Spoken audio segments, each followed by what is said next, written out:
Existem lugares onde os mapas não alcançam e que o sinal de celular não ousa chegar. Cruzamos a fronteira do comum para viver 33 dias no coração da Catamarca e do Atacama. 10.000 quilômetros, autonomia total e o silêncio do deserto como única companhia.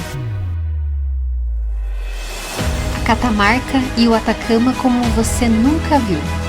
Sem sinal, sem GPS, mas com um roteiro que vai mudar a sua forma de viajar. Começa agora o guia completo do Trilhas e Rutas. 33 dias e quase 10.000 quilômetros rodados. Fizemos isso com o nosso Mufasa, nossa caminhonete, que não foi só o nosso meio de transporte, ele foi a nossa casa, foi o nosso abrigo, foi o nosso lar, foi o nosso refúgio muitas vezes. Tudo isso em uma expedição praticamente sem hotéis. Cruzar a Catamarca e o Atacama exige muito mais do que simplesmente logística. Vai exigir de você também muita coragem para você encarar o desconhecido e muitas vezes o inesperado. Olá pessoal, nós somos a Juliana E o Luciano do Trilhas e Rutas. E hoje a gente vai abrir para vocês o nosso diário de bordo. A gente vai contar para vocês como foi o nosso roteiro dia a dia, com todos os detalhes, para que você possa preparar também a sua própria expedição. Nessa viagem, o maior desafio foi, sem dúvida, percorrer estradas completamente isoladas, desérticas, em altitudes elevadas e que exigiam bastante experiência 4x4. A Catamarca é, sem dúvida, um dos destinos mais inóspitos e pouco explorados da Argentina, mas também um dos mais belos. O Google Maps nem sequer conhece boa parte do que fizemos. Então fica com a gente para não perder nenhum detalhe desse roteiro incrível. E no final a gente vai contar para vocês como que a gente fez para conseguir navegar nesses lugares onde os aplicativos tradicionais de navegação não conseguiam navegar. E se você gosta desse tipo de conteúdo, aproveita para se inscrever no nosso canal, curtir com joinha, né? Sair de Curitiba é o momento do grande frio na barriga, porque são quase 2.000 quilômetros até a gente chegar no pé da Cordilheira dos Andes. Resolvemos entrar na Argentina por Dionísio Cerqueira, que é ali junto com Barracão.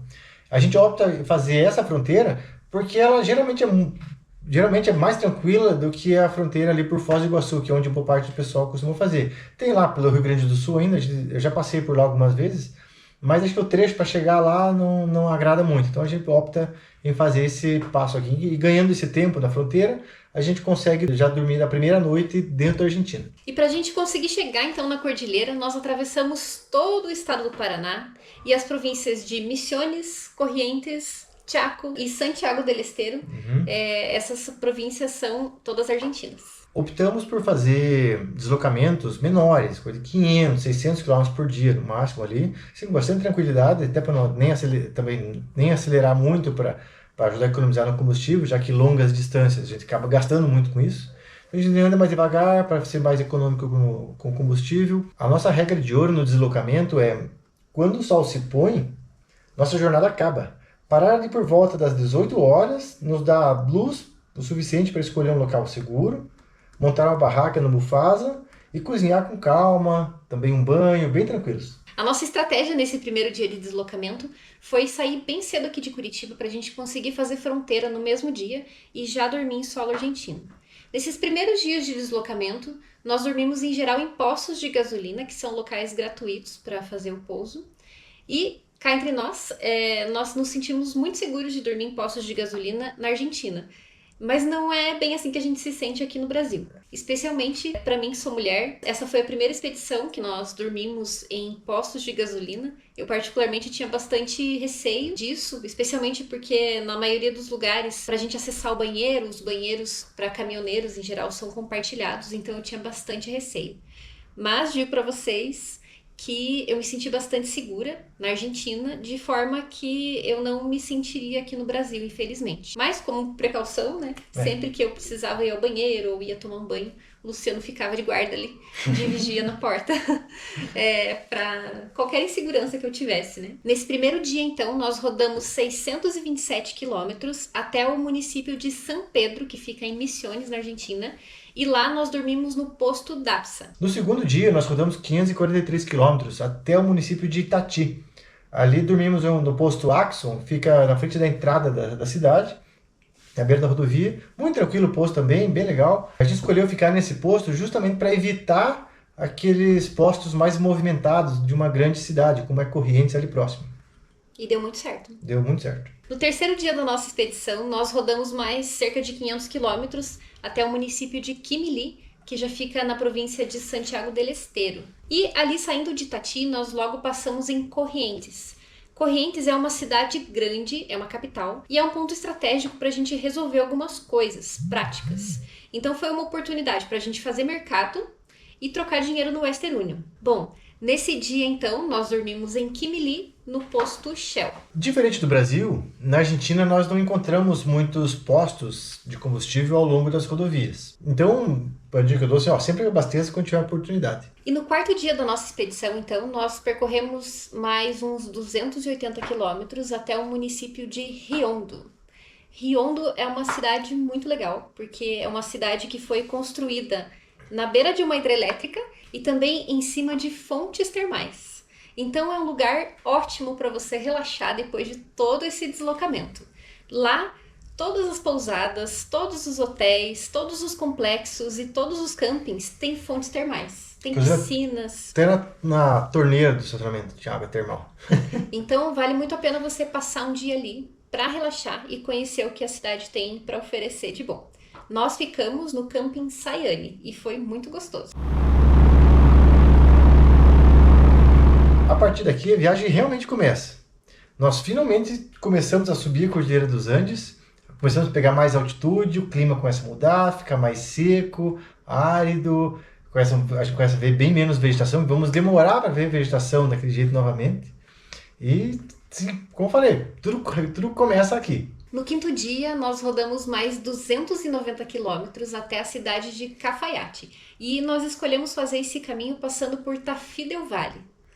E olha só essa transição. Em poucas horas, o verde úmido da subida das montanhas é engolido pela aridez de Tafí del Valle.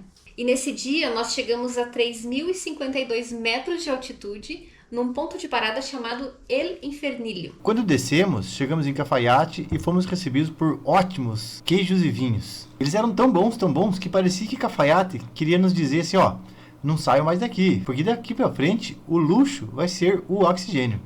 O dia 6 da nossa expedição foi aproveitar o que Cafayate tinha de melhor. Depois de desfrutar os vinhos e os queijos de Cafayate, nós seguimos pela lendária Ruta 40 em direção ao coração da Catamarca, a Puna, Argentina. No dia 8, saindo de Cafayate, nós fomos visitar as ruínas da cidade sagrada de Quilmes. Essa cidade é um dos sítios arqueológicos mais importantes do país, onde viveu o povo Quilmes a partir dos anos 800. Localizada ali no Vale de Calchaquí, a área preserva ruínas de uma cidade-fortaleza, que elas evidenciam a história de resistência por mais de 130 anos contra a colonização espanhola. Depois de sair de Quilmes, nós dirigimos por mais 250 quilômetros até chegar na cidade de Belém. E lá nós dormimos no camping Tata Bentio. Aliás, chegando no camping Tata Bentio, tem uma cadeia de montanhas maravilhosa que dá para fazer umas caminhadas. A gente não conseguiu descobrir o nome dessas montanhas, mas se você sabe do que a gente está falando, já passou lá e sabe o nome, deixa aqui nos comentários que a gente também quer saber. A gente só não tem imagens melhores, lugar lindo, só não tem imagens melhores, porque a gente estava no meio de uma tempestade de areia lá, então a vista assim, ficou um pouco turva nas fotos, então, mas é bonito. Uhum. Belém é um ponto estratégico no teu percurso, porque ali é uma cidade não tão pequena, então tem alguma estrutura, tem mais recursos para você se reabastecer de mercado, combustível, e vale a pena fazer isso ali, porque dali para frente a cidade começa a ficar um pouco mais isolada, são menores, e o custo logístico para essa cidade acaba sendo maior. Por consequência, o preço das coisas também é um pouco maior. No dia 9, fizemos 201 quilômetros até Fiambalá. Fiambalá foi uma cidade base para a gente fazer muitos dos passeios ali da Catamarca. Então a gente fazia os passeios durante o dia e voltava para dormir em Fiambalá. Fiambalá é uma cidade bem pequenininha, menor do que Belém, mas ali tem alguns mercadinhos e tem 2 postos de combustível. Lembrando que, por ser uma cidade um pouquinho mais isolada, o preço é um pouco mais alto dos que a gente estava acostumado a ver ali em Belém e nas outras cidades que vieram antes. Apesar de pequena, é uma cidade turística muito importante, então ela tem uma certa estrutura com restaurantes, com pousadas, com hotéis, e a cidade tem 2 campings. E nós ficamos no camping El Paraíso, que a gente julgou ser a melhor opção. Era um camping ok, tinha estrutura ali de cozinha compartilhada, banheiro, ducha, energia elétrica. Assim, foi ok, mas a gente achou que a limpeza deixou um pouquinho a desejar. Uma dica valiosa antes dos passeios em Fiambalá, sempre abasteça antes dos passeios ou depois deles. Nunca saia com um tanque meia-vida, porque ao longo do caminho você não vai encontrar posto de combustível e se você não abastecer ali antes ou não deixar abastecido para o dia seguinte, você corre risco de ficar na estrada. Nessa região só tem posto de combustível em Fiambalá mesmo. No 9º dia da nossa expedição, nós fomos conhecer as termas de Fiambalá. As termas de Fiambalá são um verdadeiro oásis no meio do deserto, incrustado no meio das montanhas, e é um destino que fica só a 16 quilômetros ali de Fiambalá, muito fácil de chegar. A estrada é só asfalto, então é bem tranquilo. E é o último momento de relaxamento total antes da gente de fato entrar no deserto e o asfalto acabar. O 10º dia de passeio foi dedicado a conhecer as Dunas Mágicas e as Dunas de Tatom. Esse é um passeio de 43 quilômetros que já começou a exigir um pouco mais das umas habilidades para dirigir na areia, uma estrada que desaparece coberta por areia, a dirigir um pouco por cima de duna. Então o 4x4 ali já foi ativado. Mas como estávamos sozinhos, a cautela prevaleceu e a gente não abusou muito ali nas dunas, ali, porque podia ficar encalhado e demorar muito para ter um resgate. Sem contar que estava um calorão tremendo, não queria sofrer aquele calor aquela hora. No final da estrada que levava até as dunas de Tatum, nós acabamos conhecendo o vilarejo de Tatum, que foi uma verdadeira surpresa, que a gente não esperava encontrar ele lá. E lá é um ambiente com muitas árvores, bem arborizado, é uma tranquilidade, e nós acabamos encontrando um camping lá. Como o Luciano tinha falado antes, esse foi o dia que a gente acabou não dormindo em Fiambalá, e nós resolvemos dormir nesse camping, porque ele era muito agradável, nós estávamos praticamente sozinhos lá, e resolvemos ficar por lá. Tava tão gostoso que nós resolvemos ficar, inclusive, mais um dia e fazer algumas caminhadas ali pelo vale, tinha uma vista linda. Então, nosso 11º dia, nós passamos ali no vilarejo de Tatom, no único camping que tem lá. De volta a Fiambalá, inauguramos nossa saga pelas trilhas em altitudes acima de 4.000 metros de altitude. O 12º dia foi dedicado a conhecer a belíssima, linda, maravilhosa Ruta dos 6 Milhas. Foram 220 quilômetros até a Laguna Verde, que já é no Chile, depois da fronteira, do Passo São Francisco. Depois, mais 220 quilômetros voltando até Fiambalá. O caminho é todo asfaltado, muito tranquilo. Qualquer carro faz esse trecho. A gente até encontrou gelo no caminho, mas nada assim, só bonito para tirar foto, mas nada que atrapalhasse, nada que causasse insegurança. Mas a altitude já começava a exigir um pouco mais do motor do carro e do nosso motor também. A gente começava a sentir os efeitos da altitude, com um pouco já de dor de cabeça, um pouco de náusea, dor de barriga, até porque nesse passeio nós passamos dos 4.755 metros. Então aqui é necessário começar a tomar alguns cuidados em relação à altitude. Tomar bastante água, comer alimentos leves, não ingerir bebida alcoólica, nem no dia anterior de ir para lá. Caminhar devagar se você for caminhar. E isso faz toda a diferença. É importante ir se atentando aos sintomas que você pode sentir. Mal de altitude não é brincadeira e pode trazer consequências graves para o seu corpo. Então é por isso que a gente precisa fazer uma aclimatação lenta. A gente já teve contato com a altitude alguns dias antes e nesse dia nós subimos para uma altitude elevada e voltamos para dormir numa altitude mais baixa. Dentre os sintomas que a gente pode sentir, bom, isso varia de pessoa para pessoa, mas a pessoa pode sentir falta de ar, sonolência, dor de cabeça, enjoo. E o Luciano aqui, por exemplo, ele sempre tem dor de barriga. Com relação ao carro, é importante você saber o seguinte, que com o calor do atrito do pneu com asfalto e a diminuição da pressão na altitude, a pressão interna dos pneus começa a aumentar sozinha. Então é bem importante você, ao longo do trecho, vai lá com o calibrador lá e vai conferindo como é que está calibrado seus pneus, porque você pode correr alguns riscos. Já soubemos de histórias de pneus que simplesmente explodiram porque quando estava na altitude, né? A pessoa ela não controlava a calibragem, não sabia que precisava cuidar disso aí com essas condições que eu falei, de aumento do calor, diminuição da pressão externa, o pneu simplesmente, né, fica atento. Para visitar as áreas mais lindas dos 6 milhas e a Laguna Verde, é necessário fazer fronteira com o Chile, passar para o lado chileno. E isso se faz através ali do Passo São Francisco, que também é muito conhecido, muito famoso. Mas é preciso prestar atenção porque o Passo São Francisco ele não abre todos os dias da semana e ele não abre todos os horários também e pode fechar devido a condições climáticas adversas. Então a gente recomenda que você, se você quer fazer esse passeio, sempre olha antes no site da fronteira se o passo está aberto ou não naquele dia.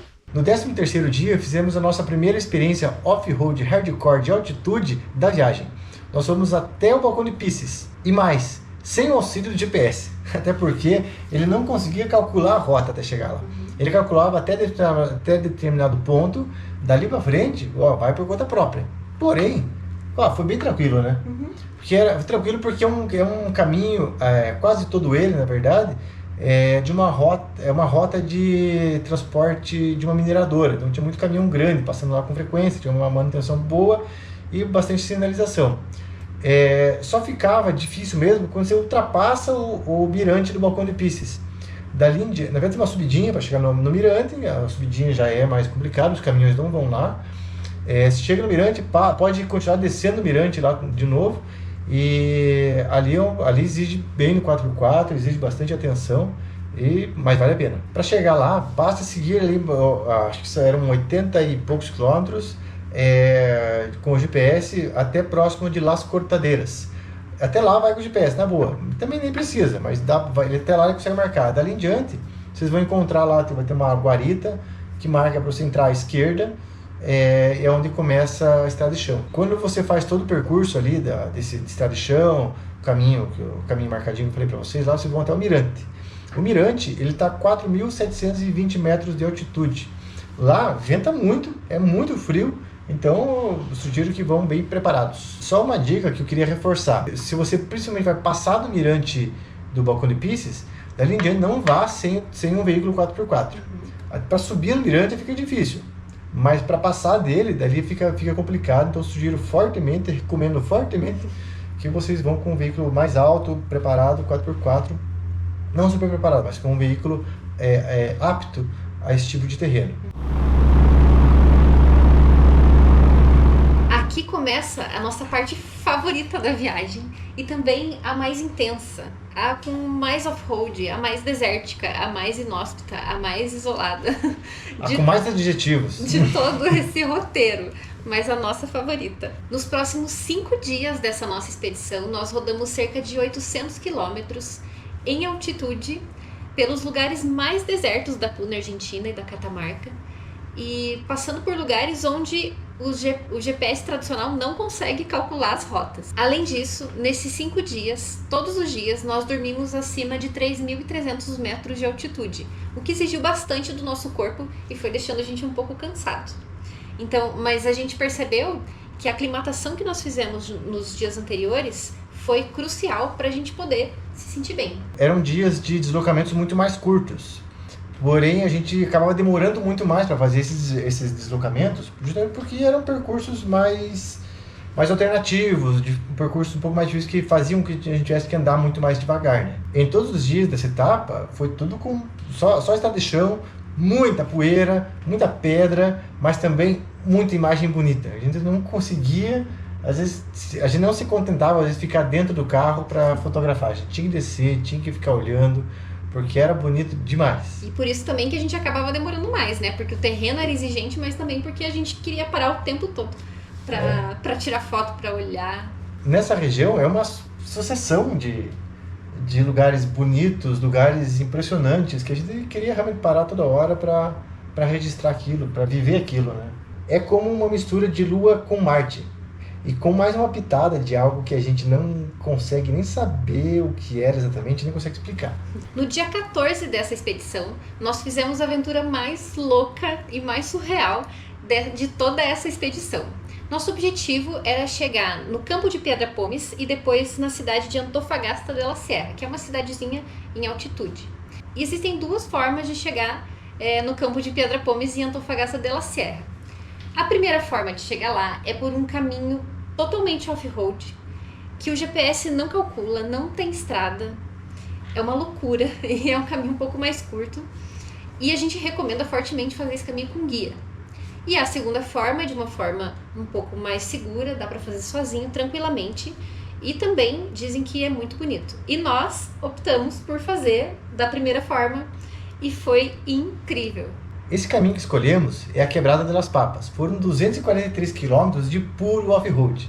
Foi assim, cruzando dezenas, talvez centenas de rios. Na verdade, o mesmo rio que a gente passa por ele várias vezes. Muitas vezes a estrada era o rio. Então isso foi muito legal. E depois disso eram desfiladeiros enormes, as La Cornisas, como eles chamam, né? Que era a estrada beirando um precipício enorme, assim, muito frio na barriga, muita tensão. A gente até acabou, eu queria muito fazer imagem de drone lá, mas gente, é muito tenso, não consegui. Depois percorremos trechos de deserto no altiplano, subimos dunas e andamos mais algumas dezenas de quilômetros em meio ao campo de Pedra Pomes. Na maior parte do percurso, as estradas não eram nada marcadas. E tem lugares que nem estrada tinha. Os guias, eles vão de carro na tua frente, ou podem até com você, né? Se você contratar, ele pode ir na tua caminhonete, ou você pode ir na caminhonete dele, ou você pode seguir na caminhonete dele. Nesse caso, ele vai com um rádio, vocês vão se comunicando o tempo todo ali. O guia que foi com a gente, o cara, assim, foi show de bola. Foi ótimo o rolê com ele. É importante saber que existem algumas condições muito específicas para fazer esse trajeto, para sua segurança. A primeira condição específica é que nem todo carro vai. Então, assim, ele tem que ser um 4x4, mas além disso ele precisa ser compacto e versátil. Porque tem lugares que são tão estreitos que o carro não passa. Então, por exemplo, se você tiver com uma camper, não dá para passar. Se você tiver com um caminhão 4x4, não dá para passar. Então, só passam carros específicos. Outra questão é que, dependendo do momento do ano que você vai, se você for em uma época de chuvas, por exemplo, as estradas podem estar inacessíveis. O nível dos rios pode estar muito alto, impossibilitando a passagem, e pode haver alguns movimentos de massa na serra que também impossibilitam a sua passagem. Esse também é um detalhe, que se você for tentar seguir por algum caminho que alguém falou, ou achou alguma rota no GPS, alguma coisa assim, essas rotas mudam com uma certa frequência. Tanto que o próprio guia falou pra gente que a estrada dessa vez era inédita, até pra ele. Um pedaço da estrada pelo menos, porque havia tido um movimento de massa que mudou o caminho. A segunda alternativa para você chegar no campo de Pedra Pomes e Antofagasta de la Sierra é muito mais tranquila e segura de fazer, e você pode, na boa, fazer sozinho. Nessa opção, é necessário voltar para a Ruta 40, na direção norte, e entrar à esquerda, na altura de Rolfim, em direção à Vila Vil e El Peñón. São mais de 400 quilômetros. No caminho há também atrativos muito bonitos, a Cuesta de Randolfo e o Cerro Laguna Blanca. No 15º dia da nossa expedição, nós aproveitamos para conhecer a cidadezinha de Antofagasta de la Sierra, que é uma cidadezinha muito pequena e charmosa, que fica a cerca de 3.400 metros de altitude. E essa foi a primeira vez na expedição que a gente não conseguiu dormir na nossa barraca, porque lá não conseguimos localizar nenhum camping, e é um local que também a gente não conseguiu realizar um wild camping, porque não achamos um local abrigado do vento. Então lá é muito frio e venta muito, e nós acabamos ficando na casa de um local, e foi uma experiência muito agradável, muito legal. Outra coisa para dizer de Antofagasta de la Sierra, apesar de ela ser afastada, mais afastada do que Fiambalá, ela é uma cidade que conta com um mercadinho bem pequenininho e tem também um posto de combustível. É uma oportunidade também para se reabastecer. Mas é uma cidade um pouco mais cara que Fiambalá. Mas se você precisa reabastecer combustível e comida, é uma boa oportunidade, porque daqui para frente fica ainda mais caro. No 16º dia, percorremos mais 122 quilômetros entre Antofagasta de la Sierra e Antofalita. Os aplicativos comuns também não calculam essa rota, e a estrada é de ripio. Em períodos de chuva e de gelo, você vão ter muitos atoleiros para você enfrentar. Essa foi a estrada mais vazia que nós percorremos na viagem. Chegamos a ficar ali 24 horas ou mais, sem ver nenhuma outra pessoa, nenhum outro carro, nem de longe. No caminho, conhecemos o incrível salar de Antofala. optamos fazer um wild camping nas proximidades de Antofagasta. No dia 17, nós percorremos mais 115 quilômetros até a cidade de Tolar Grande. E no caminho nós conhecemos mais alguns lugares incríveis, como Cono de Arita, o Salar de Arizaro e mais alguns lugares que eram tão incríveis e lindos que a gente nem sabia o nome. Tolar Grande é uma cidade muito pequena, em meio a um deserto imenso. Lá não tem camping e muito menos uma sombra, uma árvore para a gente se abrigar do sol ou se abrigar do vento. Então a nossa alternativa nessa cidade, já que dormimos lá, foi também buscar uma hospedaria. Tolar Grande tem algumas vendinhas muito pequenas para você comprar alimentos, que é praticamente na casa das pessoas, você tem que bater na casa das pessoas para comprar alimentos. E acaba sendo bastante caro, porque o custo logístico é enorme. E também tem um lugar para você reabastecer combustível, que também é na casa de uma pessoa. Foi muito peculiar abastecer lá e foi o combustível mais caro que nós compramos em toda a viagem. Já perguntaram pra gente também sobre a qualidade do combustível lá, que às vezes por não vir de uma bomba tradicional, vem com um galão e um funil ali, o pessoal às vezes fica meio desconfiado. Mas não deu problema nenhum, bem tranquilo, normal. Até porque eles atendem muito mineradores na região. Então eles precisam de um combustível que funcione. Então não deu problema. No 18º dia, percorremos mais 194 quilômetros entre Tolar Grande até Santo Antônio de los Cobres. No caminho até lá, passamos por mais alguns lugares fantásticos, maravilhosos, como o deserto del Diablo, Sala de Pocitos e Abra de Alto Chorrillos, que fica a 4.550 metros. A estrada ainda é de chão, mas a partir desse dia, pelo menos o Google Maps já voltou a calcular e começamos no sentido de volta à civilização. Santo Antônio de los Cobres, apesar de pequena, ela tem estrutura. Ela tem posto de combustível, tem supermercado, tem onde dormir. Então resolvemos ficar nessa cidade por essa noite. Ela tem um pátio de motorhomes em frente ao mercado municipal? Uhum. Em frente ao mercado municipal, que é um espaço dedicado para motorhomes. Armamos a barraca ali e show de bola. No dia 19 da nossa expedição, nós rodamos mais 127 quilômetros até a cidade de Susques. E a gente optou por fazer esse caminho pela Ruta 40. É uma estrada de ripio também nesse percurso, mas nós optamos por fazer esse percurso porque havia alguns pontos que a gente queria conhecer, como o viaduto La Polvorilha e o vulcão Tuzli, que são pontos bastante bonitos e bem conhecidos na região. Chegando em Susques, nós fomos atrás do único camping que a gente achou mapeado no iOverlander e nós tivemos uma péssima surpresa, porque o camping mais parecia um ferro velho e não tinha uma árvore pra gente se abrigar do sol. Feio. Então, a alternativa, mais uma vez, pela terceira vez, nós tivemos que ficar numa hospedaria e nós achamos um hotelzinho dessa vez chamado Pastos Chicos e nós ficamos ali essa noite e ficamos também mais um dia porque a gente precisou, depois de todos esses dias percorrendo o deserto, super seco, empoeirado, a gente precisou tirar um pouco a poeira do nosso carro, das nossas roupas e da nossa cozinha porque estava impraticável. Já no 21º dia de expedição, finalmente chegamos em São Pedro de Atacama. Foram 278 quilômetros de Susques até lá. Tudo por estrada asfaltada, perfeito, só a única questão era a altitude. Indo por ali, você faz a fronteira pelo Passo Jama. E logo depois de passar o Passo Jama, a gente enfrentou a maior altitude que nós pegamos na viagem toda. Foram 4.800 metros.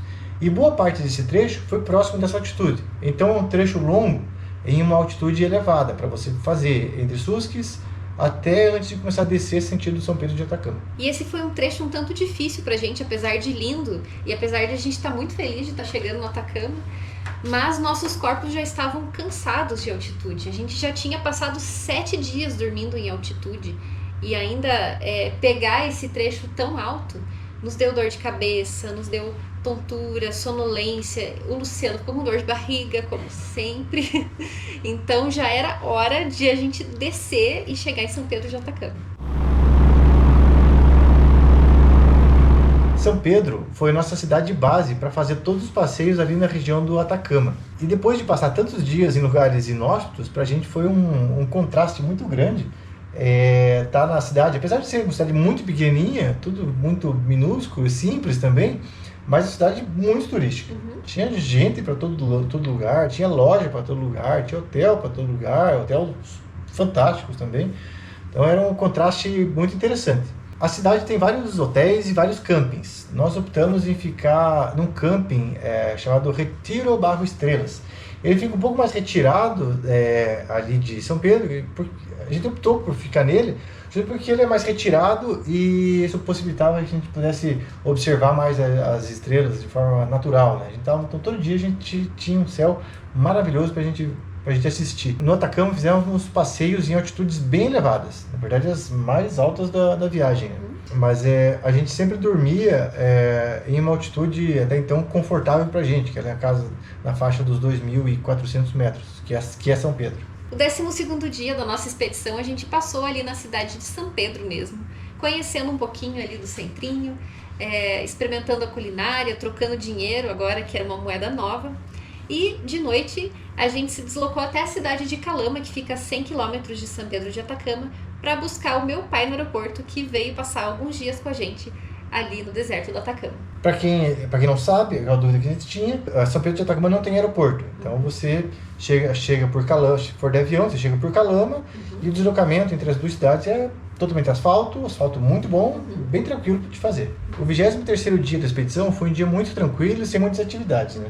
Até porque a gente queria dar uma chance ali pro sogrão começar a se aclimatar pro que viria. Também fomos pro centrinho, fomos trocar dinheiro e depois a gente foi no Magic Bus, que é no Vale de la Luna. Para chegar lá é moleza, são 23 quilômetros de São Pedro de Atacama, boa parte é asfalto, mas o trecho que não é asfalto é uma terra bem batida, bem firme, mas meio ruinzinha de andar, mas foi de boa. Se você vai com orientação do GPS, é moleza chegar lá. E o Magic Bus fica a apenas 23 quilômetros de São Pedro de Atacama, então é bem pertinho. No 24º dia nós fizemos um passeio belíssimo, que é o passeio de Lagunas Altiplânicas e Piedras Rojas. A gente não vai entrar em detalhes aqui explicando tudo que você encontra nesses passeios, porque a gente já gravou um vídeo só falando dos passeios que nós fizemos no Atacama. A gente vai deixar o link aqui embaixo para você poder assistir esse vídeo aqui. E também tem uma playlist com os vídeos dos vlogs de todos os dias da nossa expedição. Então, são 150 quilômetros que é necessário percorrer para chegar em Lagunas Altiplânicas e Piedras Rojas. Esse percurso é feito pela Ruta 23 e o trecho é todo de asfalto, então muito tranquilo de fazer. Só tem um pequeno trecho de estrada de chão para acessar as Lagunas Altiplânicas, mas é muito tranquilo de fazer também, com qualquer carro. Nesse passeio, chegamos a uma altitude de 4.400 metros. No dia 25, fizemos a Rota dos Salares. Para fazer esse passeio, são 133 quilômetros até o último ponto de visitação, que é no mirante do Salar Quisquiro, já próximo à fronteira com a Argentina. O caminho é todo em asfalto, pela Ruta 27, e a altitude máxima alcançada passa lá dos 4.800 metros. No 26º dia, nós conhecemos Géiseres del Tátil, que é outro lugar ímpar. Para chegar lá, são 80 quilômetros de estrada de chão pela rodovia 245. O horário de observação dos géiseres é ao nascer do sol, então é necessário dirigir à noite para chegar lá, o que exige cuidado e atenção. A altitude máxima alcançada nesse percurso é de 4.400 metros.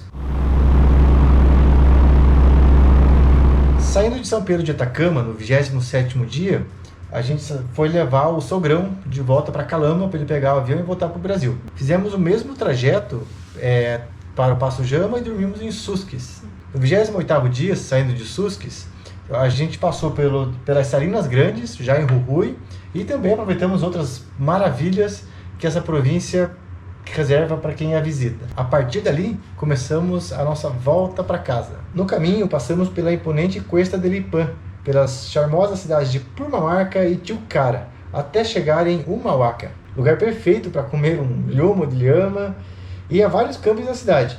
Nós ficamos no camping La Carolina. Atravessar a Cuesta del Ipã pode ser bastante desafiador. Apesar de ser um trecho todo asfaltado, ele é uma descida bastante íngreme e cheia de curvas bem fechadas. Então é necessário ter bastante cautela, fazer essas curvas bem devagar e ter bastante cuidado. Mas é um trecho lindo, que vai apresentando as partes mais lindas de Jujuy. Então vale muito a pena fazer esse trecho e fazer com bastante calma. Chegada a hora de voltar para casa, foram 4 dias de asfalto, cruzamos o Chaco argentino e finalmente chegamos na fronteira. Rodamos quase 2.300 quilômetros de Humahuaca até Curitiba, com uma parada estratégica para lavar a alma em Foz do Iguaçu. Nossos pernoites foram em Posto IPF em Taco Pozo, Posto Action em Itati e no Iguaçu Eco Hostel e Camping, fechando a nossa expedição com chave de ouro nas cataratas do Iguaçu. A gente chegou em casa cansado, o Mufasa todo empoeirado pedindo uma lavagem completa, mas com o nosso coração cheio de alegria. Demais. E refletindo sobre todos esses 33 dias, a gente acha que a lição mais importante não tem a ver com mecânica ou não tem a ver com GPS, mas tem a ver com a gente respeitar o tempo da natureza e também respeitar os limites do nosso corpo. E para você que ficou se perguntando como que a gente fez para se deslocar nos dias em que a gente não tinha GPS funcionando, a nossa solução foi, em primeiro lugar, sempre perguntar para o povo local como estavam as estradas, como estavam as condições das estradas e como que a gente fazia para acessar determinados locais. Isso foi fundamental. E também, outra alternativa que a gente encontrou foi utilizar o aplicativo Maps.me. Para quem viaja assim no estilo Overland, é um aplicativo muito interessante de você ter baixado, porque ele tem algumas rotas alternativas que os aplicativos tradicionais não têm, e ele tem todos os mapas offline, então você não precisa ter conexão com a internet ali para conseguir ir acompanhando o mapa. Ele nos salvou várias vezes e foi um aplicativo muito importante, especialmente na Catamarca, onde a gente realmente não tinha sinal de GPS e eram lugares muito inóspitos. Esperamos que esse roteiro tenha te ajudado a tirar o seu sonho da garagem para que você possa preparar a sua própria expedição. A Catamarca é bruta, é dura, é empoeirada, mas é, sem dúvida, um dos lugares mais transformadores que a gente pode conhecer. E quando a gente fala de ser um lugar transformador de verdade. Você se sente outra pessoa fazendo coisas que você não esperava que fosse fazer. Você entra em contato com o seu interior de uma maneira inesperada, às vezes. Você passa a se preocupar muito mais com aquilo que é essencial para a sua vida, porque você convive com isso o tempo todo, apenas com o que é essencial. Isso foi mágico, foi bonito, foi poético, foi adorável. E se você conseguiu sentir um pouquinho da poeira da Puna aí do outro lado da tela, não esquece de deixar o seu like. E se você tem alguma dúvida técnica sobre a caminhonete, sobre os caminhos, ou alguma dúvida sobre os lugares de pouso, deixa sua dúvida aqui embaixo que a gente responde todo mundo. E não se esqueça de se inscrever para acompanhar as próximas rotas. É isso aí, pessoal. A gente se vê no próximo episódio. Buenas trilhas e rutas!